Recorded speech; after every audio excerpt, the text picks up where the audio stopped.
Welcome back, Endgame community. I'm Pierre, and I'm here to give you some important updates on injured players after Week 6 action.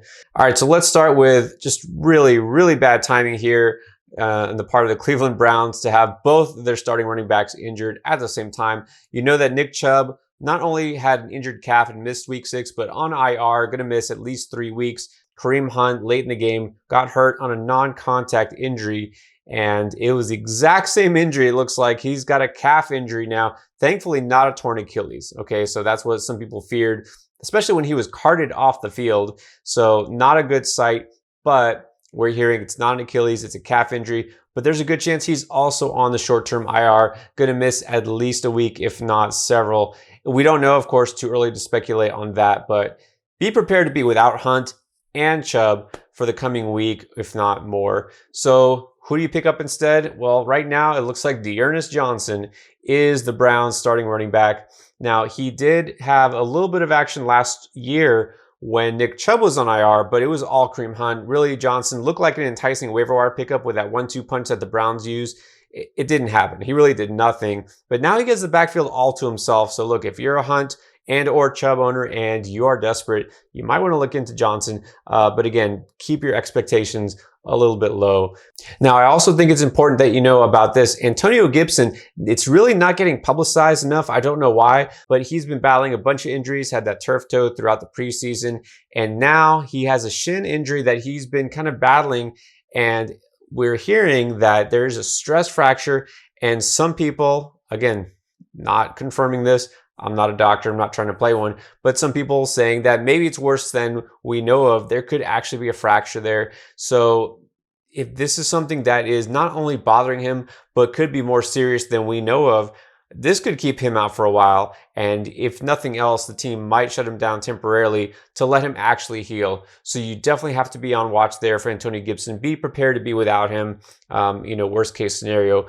So what would that mean? J.D. McKissic, of course, we saw already forced into action his most rushing attempts of the season, which was just 8. But with McKissic, it's all about pass catching. He's going to be used as a receiver. He definitely has some value in PPR leagues already. Jared Patterson is a really interesting name here because he would then be the starting running back technically for Washington. We don't know what he can do. He's a rookie. He's somebody who wasn't an early draft pick at all, played at Buffalo in college. He did have a lot of run in the preseason, and he caught quite a few passes as well. So he's an interesting name, but at this point, you kind of have to be worried about the whole offense. Heineke's regressing. McLaurin's battling his own injury with Gibson out.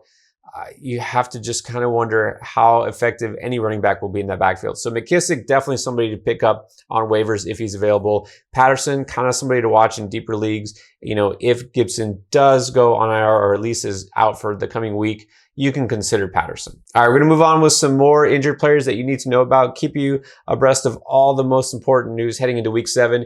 If you have a chance, go ahead and hit that like button if you appreciate what we're trying to do. Again, our goal here at the Endgame is to help you win. So let's keep going with some more injury news. Let's talk about Dak Prescott because you should know that he not only suffered injury late in the game, but also was seen in a walking boot post-game. That's not a good sign, but they're kind of playing it off, saying it's not serious. This is also a calf strain. Well, this is what we're talking about with these running backs, keeping them out. Now, obviously the quarterback position, a little different, but anytime Dak Prescott and an injury are put together in the same sentence, that makes people nervous. But again, it's not a shoulder issue. It's not anything related to his foot or previous injuries. This is now a new thing. But again, the fact that we're talking about maybe 3 different areas that have been injured just in the past calendar year, that is a little bit worrisome. Right now, don't panic. Don't do anything. Assume Dak will be okay because that's kind of what they're saying. But he is scheduled for MRI. So it is possible we get some bad news on Monday. But we will see. Right now, Dak Prescott, you can't really replace him. It's not as if you care about the Cooper Rush or whoever they're going to put at backup quarterback for Dallas. So all right, back to running back now. Latavius Murray, not a big name here, but in fantasy, look, he's got value. He's technically the starting running back in Baltimore. But right now, Latavius Murray, somebody that you need to consider pivoting from because he left early with an ankle injury, and Devontae Freeman actually looked kind of good in his place. Now, here's the thing with the Ravens. They are going to be going on bye coming up, so this is something that you kind of don't need to worry too much about.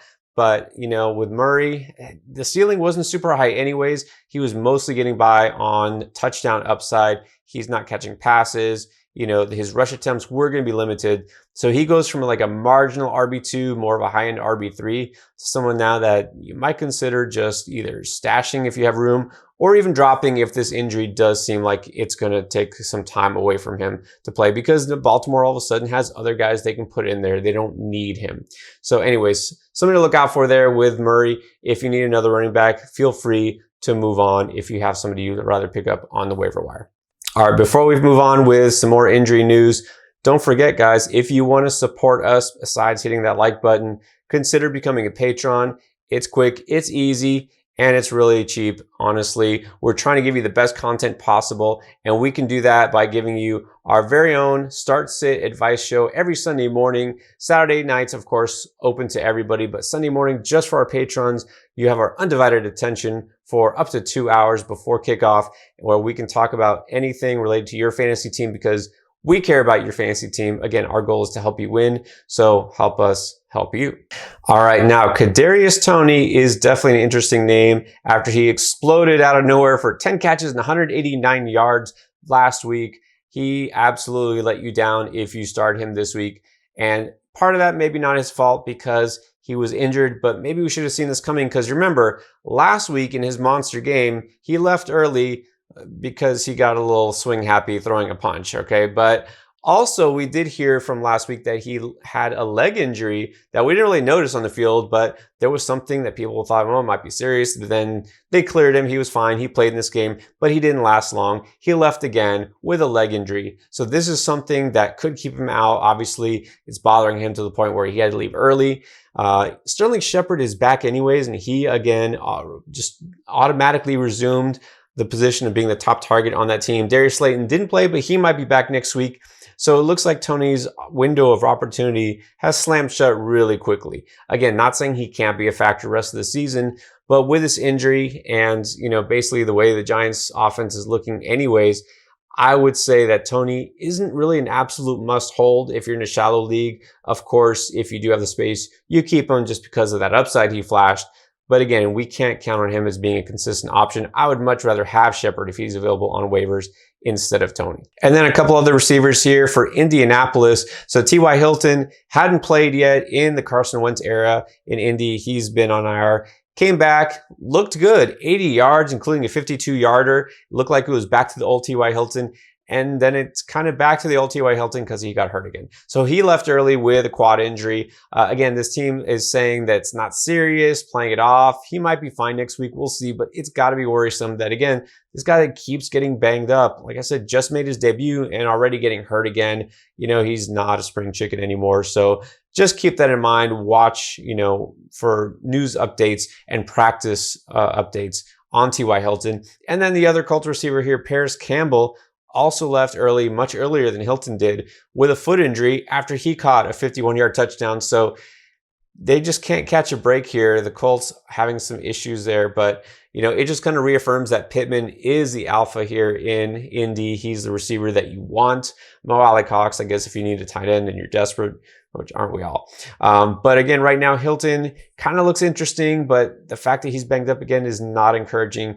Campbell also just really can't stay healthy to save his life. So I would say that you can definitely move on from Campbell if you had him. And then Hilton is a guy that still might be worth stashing, but going against 49ers in week 7, that's not really a promising matchup. So I wouldn't hold out too much hope for him. All right, that's the latest news heading into week 7. Don't forget to catch all our videos to help you win going forward. Must start running back, wide receivers, and of course, some players that you should be panicking about. Chris already has that video out, so check that out as soon as you're done with this, which we are now. All right, guys, thanks for watching.